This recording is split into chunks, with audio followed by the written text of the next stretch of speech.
ಅನೇಕ ವಿಷಯಗಳನ್ನ ಕೃಷ್ಣಮೂರ್ತಿಯವರು ಮನಮುಟ್ಟುವ ರೀತಿಯಲ್ಲಿ ಹೇಳಿದ್ದಾರೆ. ಚಿಕ್ಕಬಳ್ಳಾಪುರ ಕ್ಷೇತ್ರದಲ್ಲಿ ಒಬ್ಬ ಶಾಸಕನಾಗಿ, ಒಬ್ಬ ಸಚಿವನಾಗಿ ಏನ್ ಮಾಡಿದ್ದೀನಿ ಅಂತೇಳಿ ಕಳೆದ 15 ವರ್ಷಗಳ ಮುಂದೆ ನನ್ನ ರಿಪೋರ್ಟ್ ಕಾರ್ಡ್ ನಿಮ್ಮ ಹತ್ರ ಇದೆ. ನನ್ನ ರಿಪೋರ್ಟ್ ಕಾರ್ಡ್, ನನ್ನ ಕಾರ್ಯವೈಖರಿ ಎಲ್ಲವೂ ಕೂಡ ನಿಮ್ಮ ಮುಂದೆ ಇಟ್ಟಿದೆ. ಇವತ್ತು ಚಿಕ್ಕಬಳ್ಳಾಪುರ ಇವತ್ತು ನನಗೆ ಜನ್ಮಭೂಮಿ, ಇದೆ ನನಗೆ ಕರ್ಮಭೂಮಿ. ನಾನು ಒಬ್ಬ ಸ್ಥಳೀಯ ಅಭ್ಯರ್ಥಿ.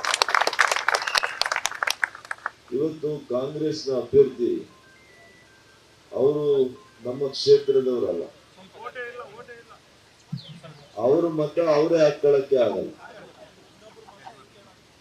ಹಾಗಾಗಿ ಅವರಿಗೆ ಯಾವುದೇ ರೈತರ ಕಷ್ಟ ಗೊತ್ತಿಲ್ಲ. ನಮ್ಮ ಹಿರಿಯ ನಾಯಕರು ಆಗಿರ್ತಕ್ಕಂಥ ಮಾವಿನಕುಂಟೆ ನಂಜುಂಡಪ್ಪನವರು, ಸ್ವಾಗತ ಅವರಿಗೆ. ಇವತ್ತು ಹಾಗಾಗಿ ಅವರಿಗೆ ಅವ್ರ ಮತ ಕೂಡ ಹಾಕೊಳ್ಳಿಕ್ಕಾಗಲ್ಲ. ರೈತರ ಬಗ್ಗೆ ಯಾವುದೇ ಒಂದು ಅರಿವಿಲ್ಲ, ರೈತರ ಕಷ್ಟ ಗೊತ್ತಿಲ್ಲ. ಇವತ್ತು ಮಾನ್ಯ ನರೇಂದ್ರ ಮೋದಿ ಅವರು ಅವರ NDA ಕೂಟ 400 MP ಸ್ಥಾನಗಳನ್ನ ತೆಗೆದುಕೊಳ್ತಾರೆ ಅಂತ ಇದೆ. ಅದು ನಾವು ಹೇಳೋದಲ್ಲ, ಬಿಜೆಪಿಯವರು ನಮ್ಮ ಮೈತ್ರಿಕೂಟದವರು ಹೇಳೋದಲ್ಲ, ಎಲ್ಲಾ ಮಾಧ್ಯಮ ವರದಿಗಳು ಕೂಡ ಹೇಳಿದ್ದಾರೆ. ಅದೇ ರೀತಿ ಇವತ್ತು ಇಂಡಿ ಕೂಟ ಅಂತ, ಇಂಡಿ ಕೂಟ ಇವತ್ತು ರಾಹುಲ್ ಗಾಂಧಿ ಅವರ ಕೂಟ 40 ಸ್ಥಾನಗಳಿಗಿಂತ ಹೆಚ್ಚು ತಗೊಳ್ಳಲ್ಲ ಅಂತ ವರದಿ ಮಾಡಿ. ಈಗ ತಾವುಗಳು ತೀರ್ಮಾನ ಮಾಡಬೇಕು. 400 ಗುಂಪಿನಲ್ಲಿ ಮಾನ್ಯ ನರೇಂದ್ರ ಮೋದಿ ಅವರ ಆಡಳಿತ ಇರ್ತಕ್ಕಂಥ ಸರ್ಕಾರದಲ್ಲಿ ನಿಮ್ಮ MP ಇರ್ಬೇಕಾ? ವಿರೋಧ ಪಕ್ಷದ ಸಾಲಿನಲ್ಲಿ 40 ಜನ ಕುಳಿತುಕೊಳ್ಳುವಂತ ಕಡೆ MP ಇರಬೇಕಾ ಅಂತೇಳಿ ಜನ ತೀರ್ಮಾನ. ಆಡಳಿತ ಪಕ್ಷದಲ್ಲಿ MP ಇದ್ದಾಗ ತಮಗೆ ಗೊತ್ತಿದೆ, ಅನೇಕ ಯೋಜನೆಗಳನ್ನ ತರಲಿಕ್ಕೆ ಸಾಧ್ಯ ಆಗ್ತದೆ, ಅನುದಾನ ತರಲಿಕ್ಕೆ ಸಾಧ್ಯ ಆಗ್ತದೆ. ಇವತ್ತು ನಾನು ಈಗಾಗಲೇ ನಿನ್ನೆ ಪ್ರಣಾಳಿಕೆಯನ್ನು, ವೈಯಕ್ತಿಕ ಪ್ರಣಾಳಿಕೆಯನ್ನು ಕೂಡ ಬಿಡುಗಡೆ ಮಾಡಿದ್ದೆ. ಬಹುಶಃ ನಿಮಗೆ ಮನೆ ಮನೆಗೆ ಕಳಿಸುವಂತ ಕೆಲಸ ಮಾಡ್ತೀವಿ. 2 ದಿನ ಇರೋದ್ರಿಂದ ನಾನು ನಮ್ಮ ಕಾರ್ಯಕರ್ತರ ಮುಖಂಡರುಗಳಿಗೆ ಮನವಿ ಮಾಡ್ತೇನೆ, ಪ್ರತಿ ಮನೆಗೆ ಭೇಟಿ ಕೊಟ್ಟು ನಾನು ಕಳಿಸುವಂತ ಪ್ರತಿ ಕೈಪಿಡಿಯನ್ನು, ಈ ಕೈಪಿಡಿಯನ್ನ ನೀವು ತಲುಪಿಸುವಂತ ಕೆಲಸ ಮಾಡಬೇಕು. ಯಾಕೆಂದ್ರೆ ಅದ್ರಲ್ಲಿ ನಾನು ಏನ್ ಮಾಡಿದ್ದೀನಿ ಕಳೆದ 15 ವರ್ಷದಲ್ಲಿ ಇದೆ. ಲೋಕಸಭಾ ಸದಸ್ಯನಾದ್ಮೇಲೆ ಮುಂದಿನ 5 ವರ್ಷಗಳು ಏನ್ ಯೋಜನೆಗಳನ್ನ ತರ್ತೀನಿ ಅನ್ನುವಂತ ವಿಷಯಗಳು ಕೂಡ ಇದೆ. ಹಾಗಾಗಿ ಇವತ್ತು ಮೊದಲನೇ ಪ್ರಾಶಸ್ತ್ಯ ನಮ್ದು.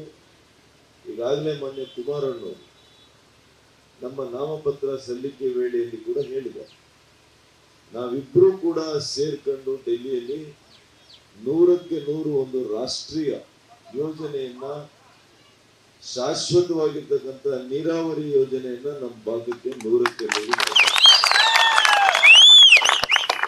ಹಿಂದೆ ಕೂಡ ನಾನು ಇದೇ ಮಾತನ್ನ ನಿಮಗೆ ಕೊಟ್ಟಿದ್ದೆ. ಬಹಳ ಜನ ನಂಬಿರಲಿಲ್ಲ, ಎಲ್ಲ ರಾಜಕಾರಣಿಗಳಂಗೆ ನಾನು ಹೇಳ್ತೀನಿ ಅಂತ ತಿಳ್ಕೊಂಡಿದ್ರು. ಯಾಕೆಂದ್ರೆ ಕೆರೆಗಳಲ್ಲಿ ನೀರು ತುಂಬಿಸುವಂಥದ್ದು 1.5 ವರ್ಷದಲ್ಲಿ 2 ವರ್ಷದಲ್ಲಿ ಸಾಧ್ಯನಾ? ಇವರೇನೋ ಡಾಕ್ಟರ್ ಹೇಳ್ತಾವ್ರೆ ಅಂತ ಬಹಳ ಜನ ನಂಬಲಿ. ಆದ್ರೆ ಇವತ್ತು ಸುಮಾರು 65 ಕೆರೆಗಳಿಗೆ ನೀರು ತುಂಬಿಸುವಂತ ಕೆಲಸ ಮಾಡಿದ್ದಾರೆ. ಬೆಂಗಳೂರಿನಲ್ಲಿ ಕೂಡ ಕೆಲವು ಭಾಗಗಳಲ್ಲಿ ಕುಡಿಲಿಕ್ಕೆ ನೀರು ಹಾಹಾಕಾರ ಇದೆ. ಆದ್ರೆ ನಮ್ಮ ಭಾಗದಲ್ಲಿ ರೈತರ ಬೋರ್ವೆಲ್ಗಳಿಗೆ ಕೂಡ ಇವತ್ತು ನೀರಿನ ಕೊರತೆ ಆಗಲಿಲ್ಲ. ಇದು ಒಂದು ದೂರದೃಷ್ಟಿಯ ನಿರ್ಧಾರ ಇರ್ಬೋದು. 3ನೇ ಹಂತದ ಶುದ್ಧೀಕರಣ ಮಾಡಬೇಕಾಗಿತ್ತು. ನಮ್ಮ ಸರ್ಕಾರ ಇದ್ದಾಗ ಆ ಬಜೆಟ್ ನಲ್ಲಿ ಹಣ ಕೂಡ ಇಡಿಸಿದ್ವಿ. ಆದ್ರೆ ಕಾಂಗ್ರೆಸ್ ಬಂದ ಮೇಲೆ ಅವರು ಅದ್ರ ಬಗ್ಗೆ ಚಕಾರ ಇತ್ತು. 3ನೇ ಹಂತದ ಶುದ್ಧೀಕರಣ ಆಗ್ಲೇಬೇಕು. ಅದನ್ನ ಮುಂದಿನ ದಿನಗಳಲ್ಲಿ ಮಾಡ್ಲಿಕ್ಕೆ ಎಲ್ಲ ರೀತಿಯ ಪ್ರಯತ್ನ ನಾವು ಮಾಡ್ತೇವೆ. ಹಾಲು ಒಕ್ಕೂಟ, ಚಿಕ್ಕಬಳ್ಳಾಪುರ ಹಾಲು ಒಕ್ಕೂಟವನ್ನ ಕೂಡ ನಾವು ತಂದಿದ್ವಿ ನಮ್ಮ ಸರ್ಕಾರದಲ್ಲಿ. ಆದರೆ ದ್ವೇಷದ ರಾಜಕಾರಣ ಕಾಂಗ್ರೆಸ್ ಪಕ್ಷ ಮಾಡಿ ಅವರ ಸರ್ಕಾರ ಬಂದ ಮೇಲೆ ನಮ್ಮ ಜಿಲ್ಲೆಯ ಹಾಲು ಒಕ್ಕೂಟವನ್ನ ಮತ್ತೆ ರದ್ದು ಮಾಡಿ ಇವತ್ತು ಇವತ್ತು ಕೋಲಾರ ಜಿಲ್ಲೆಗೆ ತರಬಹುದು. ಇದು ನಮ್ಮ ಜಿಲ್ಲೆಯ ರೈತರ ಸ್ವಾಭಿಮಾನದ ಪ್ರಶ್ನೆ. ನಾನು ನಿಮಗೆ ಇವತ್ತು ಮಾತು ಕೊಡ್ತೇನೆ, MP ಆದ್ಮೇಲೆ ಯಾವುದೇ ಹೋರಾಟ ಮಾಡಿ ಆದ್ರೂ ನಾನು ಮತ್ತೆ ಜಿಲ್ಲೆಯ ಹಾಲು ಒಕ್ಕೂಟವನ್ನು ಮತ್ತೆ ವಾಪಸ್ ತಂದು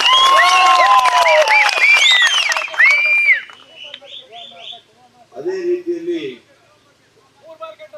15,000 ಎಕರೆಗಳಲ್ಲಿ ಹೂವನ್ನ ನಮ್ಮ ಭಾಗದಲ್ಲಿ ಬೆಳೀತಾರೆ. ಪ್ರಣಾಳಿಕೆ ನೋಡಿದ್ರೆ ನಿಮ್ಗೆ ಅರ್ಥ ಆಗುತ್ತೆ. ಇವತ್ತು ಇಡೀ ದೇಶದಲ್ಲಿ ಕಾಫಿ ಬೋರ್ಡ್ ಅಂತ ಇರೋದು ನಮ್ಮ ಕರ್ನಾಟಕದಲ್ಲಿ ಮಾತ್ರ. ಕಾಫಿ ಬೋರ್ಡ್ ಇಡೀ ದೇಶಕ್ಕೆ. ಇದು ಬ್ರಿಟಿಷರ ಕಾಲದಲ್ಲೇ ಪ್ರಾರಂಭ ಆಯಿತು, ಅದು ಮುಂದುವರೆದು. ಆದರೆ ಇಡೀ ದೇಶದಲ್ಲಿ ಎಲ್ಲಿ ಕೂಡ ಫ್ಲವರ್ ಬೋರ್ಡ್ ಇಲ್ಲ, ಹೂವಿನ ಬೋರ್ಡ್ ಇಲ್ಲ. ಅದಕ್ಕೆ ನಾನು ಪ್ರಣಾಳಿಕೆಯಲ್ಲಿ ನೀವು ಕೊಟ್ಟಿದ್ದೀನಿ, ಕೇಂದ್ರ ಸರ್ಕಾರದಲ್ಲಿ ಮಾತನಾಡಿ ದೇಶದ ಮೊದಲನೇ ಹೂವಿನ ಬೋರ್ಡ್ ಅನ್ನ ಚಿಕ್ಕಬಳ್ಳಾಪುರದಲ್ಲಿ ಸ್ಥಾಪನೆ ಮಾಡಿ.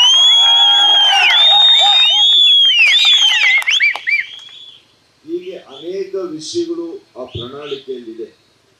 ಇವತ್ತು ನೀವೆಲ್ಲ ನನ್ನವರು ಅಂತ ನಾನು ಹೆಚ್ಚು ಮಾತಾಡ್ಲಿಕ್ಕೆ ಹೋಗ್ತಾ ಇದ್ದೆ.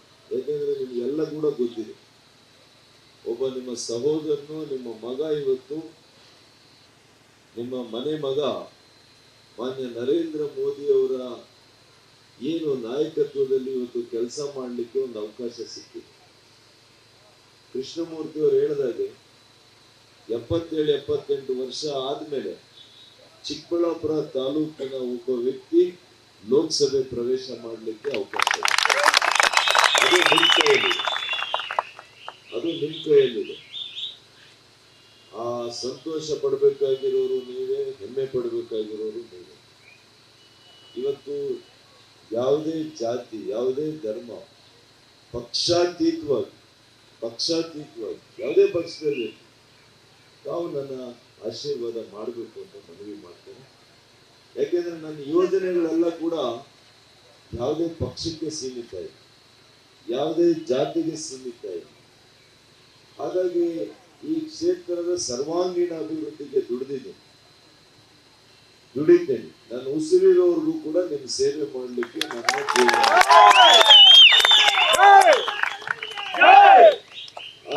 ಹಾಗಾಗಿ ಬಂಧುಗಳೇ, ನಮ್ಮ ಮಾಜಿ ಪ್ರಧಾನಿಗಳು ಸನ್ಮಾನ್ಯ ದೇವೇಗೌಡಜಿಯವರು, ಮಾನ್ಯ ನರೇಂದ್ರ ಮೋದಿಜಿಯವರು, ನಮ್ಮ ಪ್ರಧಾನಿಗಳು, ಇವರಿಬ್ಬರ ದಿಗ್ಗಜರ ಸಮಾಗಮ ಏನಾಗಿದೆ, ಈ ರಾಜ್ಯದಲ್ಲಿ, ದೇಶದಲ್ಲಿ ಒಂದು ಹೊಸ ರಾಜಕೀಯ ಧ್ರುವೀಕರಣ ಆಗ್ತದೆ. ಇವತ್ತು ಮಾನ್ಯ ದೇವೇಗೌಡರು ಇಡೀ ದೇಶದಲ್ಲಿ ಬಹಳ ಚೆನ್ನಾಗಿ ಒಂದು ವರ್ಣಿಸಿದ್ರು. ಕಾಂಗ್ರೆಸ್ನವರು ಒಂದು ದೊಡ್ಡ ಪೇಜಿನ ಒಂದು ಅಡ್ವರ್ಟೈಸ್ಮೆಂಟ್ ಹಾಕಿದ್ರು, ಖಾಲಿ ಚೌಕ್. ಆ ಖಾಲಿ ಚೌಕ್ ಯಾರು ಕೊಟ್ಟಿರೋದು ಅನ್ನೋದನ್ನ ನಾವು ಅರ್ಥ ಮಾಡ್ಕೋಬೇಕು.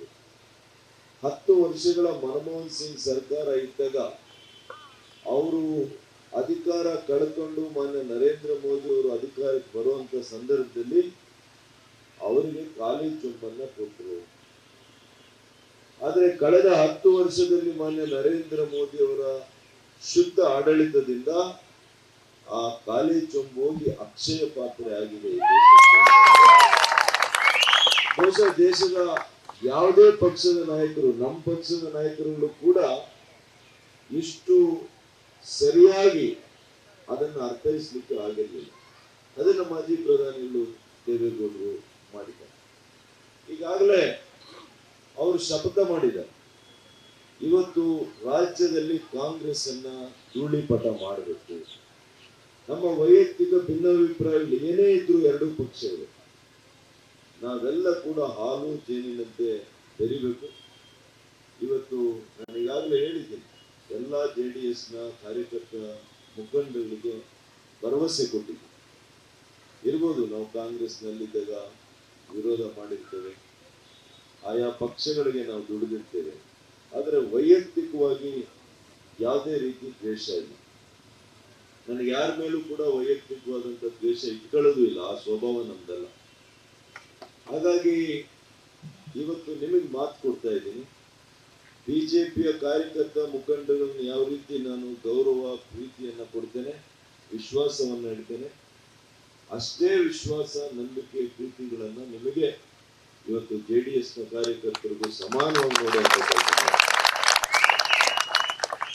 ಹಾಗಾಗಿ ಬೂತ್ ಹಂತದಿಂದ ಹಿಡಿದು ತಾಲೂಕು ಹಂತದವರೆಗೂ ಕೂಡ ನಮ್ಮ ಎಲ್ಲ ಆಯಾ ಮುಖಂಡರುಗಳು ಜೊತೆಯಾಗಿ ಕೆಲಸ ಮಾಡ್ತಾ ಇದ್ದೀರಿ.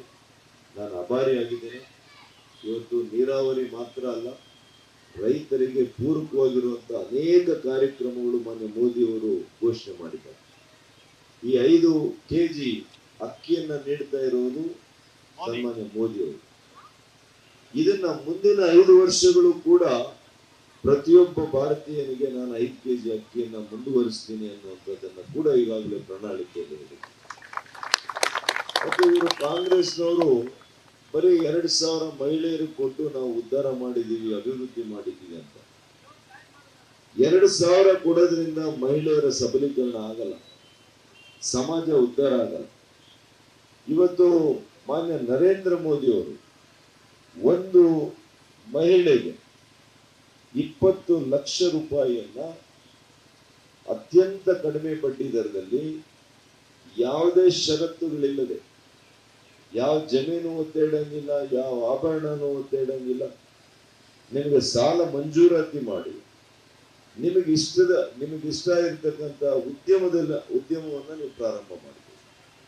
ಇವತ್ತು ಬೇಕರಿ ಇದ್ರೆ ಬೇಕರಿ ಮಾಡಬಹುದು, ಸೀರೆ ಅಂಗಡಿ ಹಾಕಬಹುದು, ಹೋಟೆಲ್ ಮಾಡಬಹುದು, ಯಾವ ಟೈಲರಿಂಗ್ ಶಾಪ್ ಇಡಬಹುದು. ಹೀಗೆ ಮಹಿಳೆಯರನ್ನ ಅವ್ರ ಕಾಲ ಮೇಲೆ ಅವ್ರು ನಿಂತು ಸ್ವಾಭಿಮಾನದ ಬದುಕನ್ನ ಬದುಕಲಿಕ್ಕೆ ಈ ರೀತಿಯ ಯೋಜನೆ ಮಾಡೋದ್ರಿಂದ ಇದು ಮೋದಿ ಗ್ಯಾರಂಟಿ ಅಂತ ನಾವು ಹೇಳಬೇಕು. ಮೋದಿ ಗ್ಯಾರಂಟಿ ಏನು ಅಂತಂದ್ರೆ ನಮ್ಮ ಬದುಕನ್ನ ಕಟ್ಟಿಕೊಡುವಂತ ಗ್ಯಾರಂಟಿ, ನಿಮ್ಮೆಲ್ಲರ ಬದುಕನ್ನ, ನಿಮ್ಮ ಮಕ್ಕಳ ಭವಿಷ್ಯವನ್ನ ರೂಪಿಸುವಂತ ಗ್ಯಾರಂಟಿ. ಇದೇನು ವೋಟ್ಗೋಸ್ಕರ 2,000 ಕೊಡೋ ಗ್ಯಾರಂಟಿ ಅಲ್ಲ, ಅದರಿಂದ ಏನೂ ಆಗಲ್ಲ. ಇವತ್ತು ಹರ್ಷದ ಕೂಳಿಗೆ ಹೋಗಿ ವರ್ಷದ ಕೂಳು ಹಾಳು ಮಾಡ್ಕೋಬಾರ್ದು. ಅದ್ ನೋಡಿದಿರಿ 1 ವರ್ಷದಿಂದ. ಅದರಿಂದ ಯಾವ ರೀತಿ ನಮ್ಗೆ ತೊಂದರೆ ಆಗಿದೆ ಕರ್ನಾಟಕದಲ್ಲಿ. 1 ಕಿಲೋಮೀಟರ್ ರಸ್ತೆ ಹಾಕ್ಲಿಲ್ಲ, 1 ಸೇತುವೆ ನಿರ್ಮಾಣ ಮಾಡಲಿಲ್ಲ, 1 ಕಟ್ಟಡ ಕಟ್ಟಲಿಲ್ಲ, 1 ಶಾಲೆ ತೆಗಿಲಿಲ್ಲ, 1 ಆಸ್ಪತ್ರೆ ಉದ್ಘಾಟನೆ ಮಾಡಲಿಲ್ಲ. ಯಾವ್ದಾದ್ರು ಮಾಡಿದ್ರೆ ಸ್ತ್ರೀ ಶಕ್ತಿ ಸಂಘಗಳಿಗೆ 2,500 ಸಂಘಗಳನ್ನ ಈ ಕ್ಷೇತ್ರದಲ್ಲಿ ಮಾಡಿಸಿದೆ. ಪ್ರತಿ ತಿಂಗಳು ಕೋಟ್ಯಾಂತರ ರೂಪಾಯಿ ಅವರಿಗೆ ಸಾಲವನ್ನ ಕೊಡಿಸ್ತಾ ಇದ್ವಿ. ಈಗ ತಾವೆಲ್ಲ ಕೂಡ ಹೇಳಿ ಪ್ರಾಮಾಣಿಕವಾಗಿ, 1 ವರ್ಷದಲ್ಲಿ 1 ಮಹಿಳೆಗೆ 1 ಲಕ್ಷ ರೂಪಾಯಿ ಬಂದಿದೆಯಾ ಸಾಲ? ಯಾರಿಗಾದ್ರೂ 1 ಸಂಘಕ್ಕೆ ಬಂದಿದೆಯಾ? ಇವತ್ತು ನಾವು ಸ್ತ್ರೀ ಶಕ್ತಿ ಸಂಘಗಳಿಗೆ ಸಾಲ ಮಾತ್ರ ಅಲ್ಲ, ನಮ್ಮ ಸಹೋದರಿಯರಿಗೆ ಇವತ್ತು ಅರಿಶಿನ ಕುಂಕುಮ ಸೀರೆಯನ್ನು ಕೂಡ ಜೊತೆಯಲ್ಲಿಟ್ಟು ಅವರಿಗೆ ಅನೇಕ ವರ್ಷಗಳಿಂದ ನಾನು ಮಾಡ್ಕೊಂಡು ಬಂದೆ. ಚುನಾವಣೆಗೋಸ್ಕರ ಅಲ್ಲ, ಇದು ನಿಜವಾದ ಭಾವನೆಯಿಂದ ಮಾಡಿದ್ದು. ಕೋವಿಡ್ ಬಂದಂತ ಸಂದರ್ಭದಲ್ಲಿ ಯಾವ ರೀತಿ ನಾವು ನಡ್ಕೊಂಡಿದ್ದೀವಿ, ಇಡೀ ರಾಜ್ಯದಲ್ಲಿ 10 ಕೋಟಿ ಡೋಸ್ಗಳ ವ್ಯಾಕ್ಸಿನ್ ಅನ್ನು ಅತ್ಯಂತ ಕಡಿಮೆ ಅವಧಿಯಲ್ಲಿ ನಾವು ಮಾಡಿದ್ದೀವಿ. 2 ಬಾರಿ ಫುಡ್ ಕಿಟ್ಸ್ ಅನ್ನ ಈ ಕ್ಷೇತ್ರದಲ್ಲಿ ಕೊಟ್ಟಿದ್ದೀನಿ 2 ವರ್ಷ. ಅಲ್ಲಿ ಕೂಡ ನನ್ನ ಪಕ್ಷ ನೋಡ್ಲಿಲ್ಲ, ಜಾತಿ ನೋಡ್ಲಿಲ್ಲ, ಧರ್ಮ ನೋಡ್ಲಿಲ್ಲ, ಶ್ರೀಮಂತರು ಬಡವರು ನೋಡ್ಲಿಲ್ಲ. ಪ್ರತಿಯೊಂದು ಮನೆಗೆ ನಮ್ಮ ಕಾರ್ಯಕರ್ತರು, ನಮ್ಮ ಮುಖಂಡಗಳ ಮುಖಾಂತರ ಮನೆಗೆ ತಲುಪಿಸಿದ್ವಿ. ಆ ಸಂದರ್ಭದಲ್ಲಿ ಯಾವೊಬ್ಬ ಕಾಂಗ್ರೆಸ್ ನಾಯಕ ಅವ್ರ ಮನೆ ಆಚೆ ಬಿಟ್ಟು ನಿಮ್ಮನ್ನು ವಿಚಾರಿಸಲಿಲ್ಲ, ಯಾರು ವಿಚಾರಿಸಲಿಲ್ಲ. ಆದರೆ ಯಾಕೋ ಏನೋ 23ರ ವಿಧಾನಸಭೆ ಚುನಾವಣೆಯಲ್ಲಿ ಇವತ್ತು ನಾವು ಸೋಲಬೇಕಾಯಿತು. ಇವತ್ತು ಲೋಕಸಭೆಗೆ ಹೋಗ್ಬೇಕು ಅಂತ ನಾನೇನು ನಿರೀಕ್ಷೆ ಮಾಡಿಲ್ಲ. ಇವತ್ತು ಭಗವಂತನ ಆಶೀರ್ವಾದ ಇರ್ಬೋದು, ನಿಮ್ಮೆಲ್ಲರ ಆರೈಕೆ ಇರ್ಬೋದು, ಯಾವುದೋ ಒಂದು ಸದುದ್ದೇಶ ಭಗವಂತನಲ್ಲಿ ಇರ್ಬೋದು. 1 ಕ್ಷೇತ್ರಕ್ಕೆ ಸೀಮಿತ ಆಗೋದು ಬೇಡ, 8 ಕ್ಷೇತ್ರಕ್ಕೆ ನಿನ್ನಿಂದ ಸೇವೆ ಆಗ್ಬೇಕು ಅಂತ ಬಹುಶಃ ಭಗವಂತನ. ಆದರೆ 8 ಕ್ಷೇತ್ರಗಳ ಅಭಿವೃದ್ಧಿ ಮಾಡ್ತೇನೆ. ನಮ್ಮ ಕ್ಷೇತ್ರ ತಮಗೆ ಗೊತ್ತಿದೆ, ಯಾರು ಎಷ್ಟೇ ಜನ ಇದ್ರು ಅಮ್ಮನ ಸ್ಥಾನ ಯಾರು ತಗೊಳಕ್ ಸಾಧ್ಯವಿಲ್ಲ. ಹಾಗಾಗಿ ಈ ಜನ್ಮ ಕೊಟ್ಟಿರುವಂತ ಕ್ಷೇತ್ರ, ಜನ್ಮ ಕೊಟ್ಟಿರುವಂತ ತಾಲೂಕು ನನ್ನ ಹೃದಯಕ್ಕೆ, ನನ್ನ ಮನಸ್ಸಿಗೆ ಹತ್ತಿರವಾಗಿರುವಂಥದ್ದು. ನಿಮ್ಮೆಲ್ಲರ ಸೇವೆಯನ್ನ ಪ್ರಾಶಸ್ತ್ಯದಲ್ಲಿ ನಾನು ಮಾಡ್ತೇನೆ. ಇವತ್ತು ಸಮಯ ಅಭಾವ ಇರೋದ್ರಿಂದ ತಾವೇ ಸುಧಾಕರ್ ಅಂತ ತಮ್ಮ ಮನೆ ಮಗ ಇವತ್ತು MP ಆಗ್ತಾ ಇದ್ದಾನೆ ಅಂತೇಳಿ ನೀವು ಕೆಲಸ ಮಾಡಿ ಅತ್ಯಂತ ಹೆಚ್ಚಿನ ಮತಗಳು ಇವತ್ತು ಮಂಚಿನಬೆಲೆ ಕ್ಷೇತ್ರದಿಂದ ಕೊಡಬೇಕು ಅಂತ ಮನವಿ ಮಾಡಿ ನಾನು ಮಾತು ಮುಗಿಸ್ತೇನೆ. ನಮಸ್ಕಾರ. ನ್ಯೂಸ್ ಫಸ್ಟ್, ನಿರ್ಭೀತಿಯಿಂದ ನಿಮ್ಮ ಪರವಾಗಿ.